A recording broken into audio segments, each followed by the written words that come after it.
Creo que todos hemos sido testigos de las noticias que se han ido dando acerca del país de Venezuela, ¿no?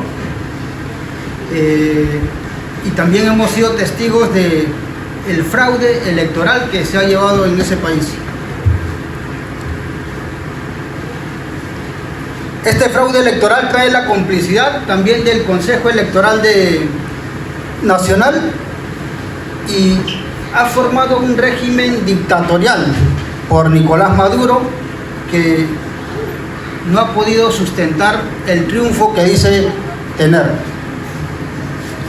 Sin embargo, todo esto que ha ocasionado Nicolás Maduro ha traído consecuencias de muertes, más de 2.000 personas detenidas. Incluso ha dicho que va a crear 2 megacárceles para que estas personas puedan ser acusadas de terrorismo y puedan ser presas en estos lugares. Esta situación nos lleva a pensar a muchos de nosotros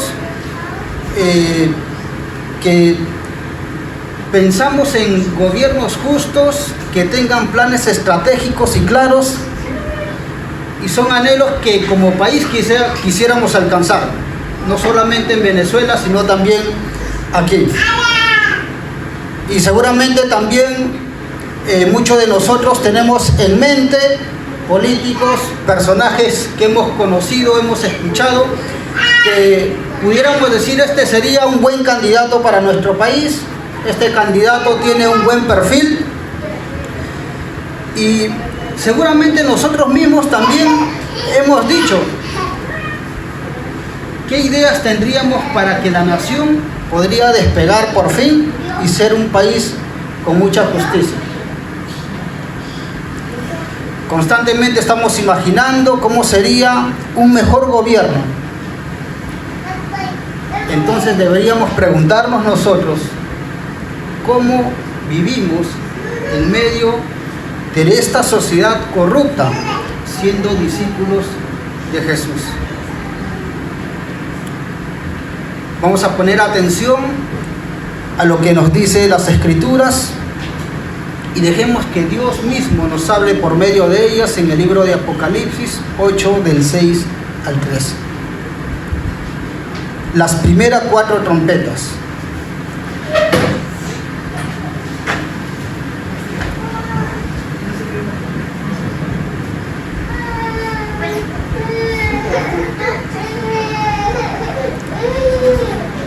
Entonces los 7 ángeles que tenían las 7 trompetas se prepararon para tocarlas.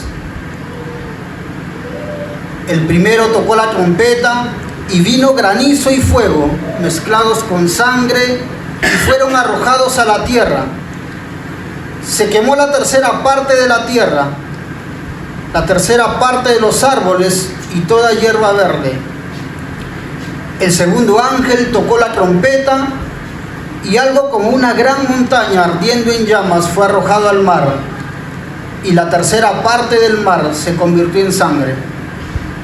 Y murió la tercera parte de los seres que estaban en el mar y que tenían vida, y la tercera parte de los barcos fue destruida. El tercer ángel tocó la trompeta y cayó del cielo una gran estrella, ardiendo como una gran antorcha, y cayó sobre la tercera parte de los ríos y sobre los manantiales de las aguas. El nombre de la estrella es Ajenjo. La tercera parte de las aguas se convirtió en ajenjo, y muchos de los hombres murieron por causa de las aguas, porque se habían vuelto amargas. El cuarto ángel tocó la trompeta y fue herida la tercera parte del sol, la tercera parte de la luna y la tercera parte de las estrellas, para que la tercera parte de ellos se oscureciera y el día no resplandeciera en su tercera parte, y asimismo la noche.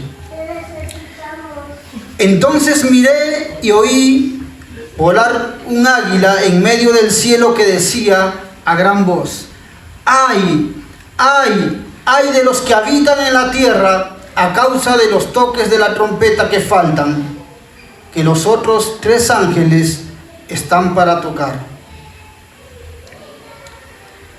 La semana pasada ya había compartido el pastor Diego la introducción al capítulo 8 del libro de Apocalipsis, en los versículos 1 al 5, recordándonos cómo Dios escucha las oraciones de sus pueblos, pero escucha las oraciones de aquellos que están dispuestos a vivir para Él, aquellos que están dispuestos a pagar el precio. Pero estos 5 versículos también nos introducen a las trompetas que ya habían sido tomadas por los ángeles. Estas trompetas que al ser tocadas una tras de otras presentan un mensaje continuo. Y como hemos oído en la lectura, la primera trompeta inicia describiendo 2 elementos que caen como juicio de Dios a la tierra, los cuales son granizo y fuego. Estos 2 elementos que están mezclados con sangre. Esta figura, como hemos escuchado en el libro de Éxodo, en la primera lectura, está representada por la nación de Egipto. Y estamos pensando en las plagas que esta nación ha experimentado. Y nos acordamos cuando Dios envía a Moisés a liberar a su pueblo. Las plagas aparecen en Egipto y tienen un solo propósito: desvincular al pueblo de Dios de esta nación pagana. Dios con las plagas está mostrando a la nación de Egipto que frente a Él no son absolutamente nada, que los dioses que adoraba Egipto no son absolutamente nada, que son destruidos por las mismas plagas. Y enseguida vemos una segunda trompeta, que al ser tocada por el ángel nos muestra algo como una gran montaña que empieza a arder en llamas y es arrojado al mar. Y esta gran montaña, en el libro de Jeremías, en el Antiguo Testamento, nos habla de Babilonia. Babilonia, una gran nación, pero que había sido abusiva y había esclavizado a todas las naciones que estaban alrededor de ella. Este monte destructor al cual hace referencia y es Babilonia, es objeto de la ira de Dios en el libro de Jeremías. Entonces estas 2 naciones, tanto Egipto, que ha sometido al pueblo de Dios a la esclavitud, como Babilonia, que enfrenta el juicio de Dios, llega ahora como un mensaje a los creyentes que están siendo intensamente perseguidos. Ahora, en este contexto de Apocalipsis, los creyentes están siendo perseguidos en Roma. Y los creyentes están enfrentando también falsas enseñanzas que se quieren introducir dentro de la iglesia. Por lo que la destrucción significa que el vínculo del pueblo de Dios con estas sociedades corruptas ha terminado. Y quienes se hayan vinculado con los sistemas que imponen estas sociedades corruptas experimentarán la amarga separación espiritual de Dios.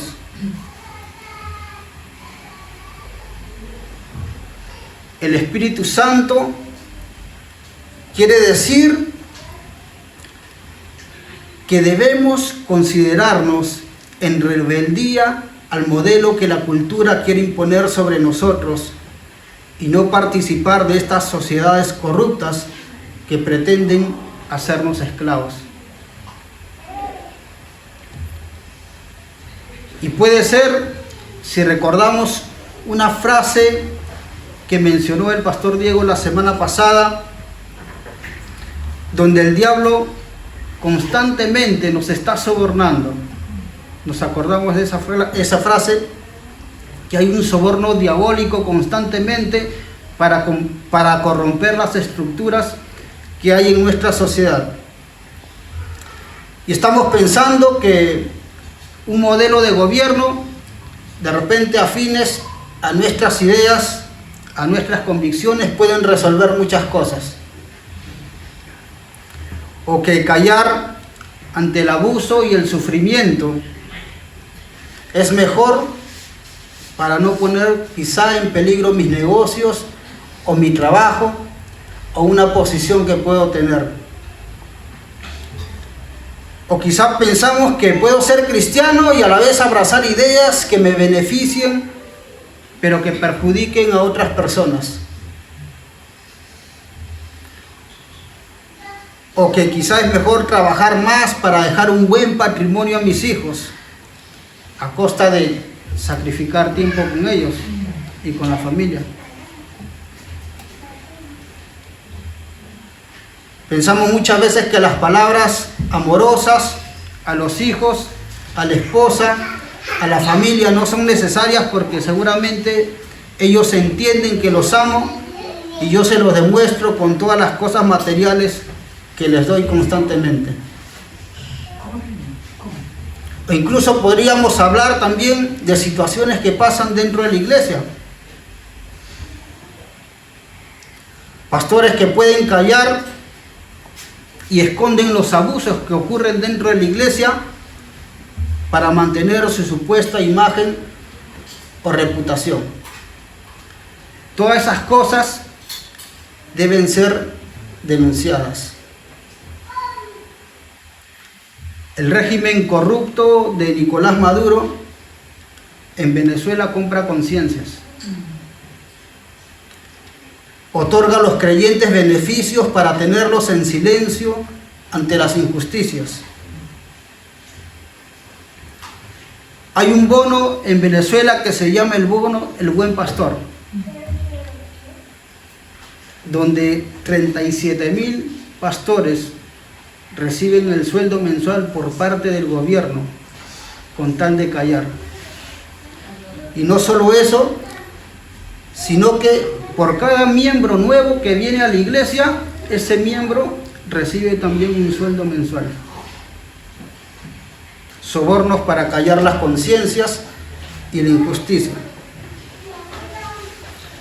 Programas como Mi Iglesia Equipada, donde ofrecen recursos a las iglesias para darles parlantes, infraestructura, para darles todas las cosas que necesitan, igualmente a costa del silencio de la injusticia. 3.000 iglesias han sido beneficiadas con estos bonos. Sin embargo, aquellos que sí se deciden a denunciar, creyentes también, son denunciados por este régimen de Maduro. Aquellos que apoyan partidos de la oposición son denunciados y van a ir a esas megacárceles. Aquellos que realizan labores humanitarias de manera independiente, fuera del gobierno, también son denunciados. Son amenazados con ataques a las iglesias, difamación, arrestos arbitrarios, vigilancia, censura, limitación en el uso de servicios públicos y falta de acceso a bienes como alimentos y medicinas. Todos aquellos que no apoyan este régimen, se les quita todos estos beneficios que la sociedad y el gobierno les debería proveer. Terrible, ¿no?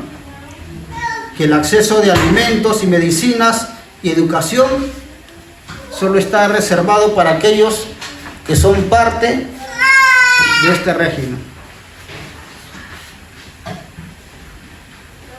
Y los niños se enfrentan continuamente a un adoctrinamiento en ideologías socialistas y comunistas en las escuelas, y que los padres no pueden hacer nada con tal de que sus hijos puedan ser beneficiados.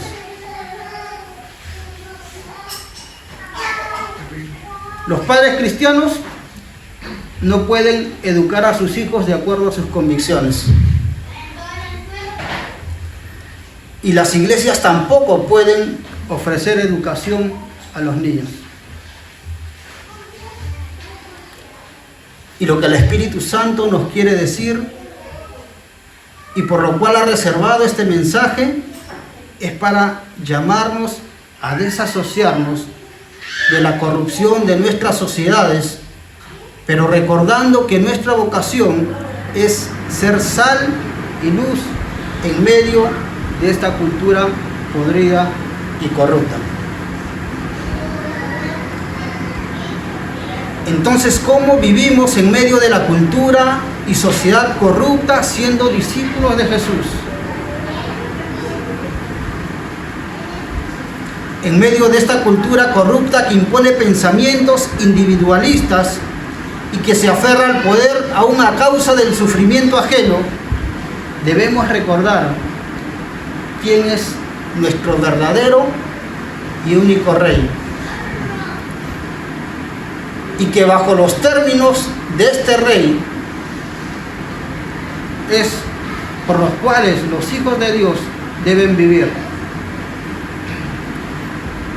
Recordemos también que nuestras vidas están modeladas bajo los propósitos de Dios. Y estos propósitos de Dios que están en las Escrituras son el ejemplo para nuestra familia de una vida consagrada. Estas convicciones que nosotros y nuestros hijos necesitan para enfrentar esta sociedad corrupta y esta cultura corrupta.